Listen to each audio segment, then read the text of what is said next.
They don't talk about this out loud, but in order for your hair to thrive, you need hair growth butter to be added to your hair care routine.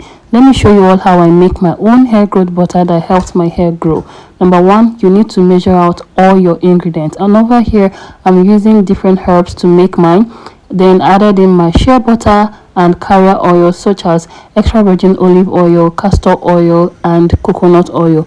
I also added in emulsifying wax, then melted my mixture together and then allowed it to stay in the refrigerator for a while in order for it to solidify. Then I began to whisk it together with my mixer. I also added in essential oils, fragrance, and vitamin E oil, and of course I also added in preservative, which will help with the shelf life of our products. If you want to order your own hair growth butter, just send a DM via the WhatsApp line in our bio. And of course we have other products such as hair growth oil, leave-in conditioner, hair mask, tea spray, detangling cream.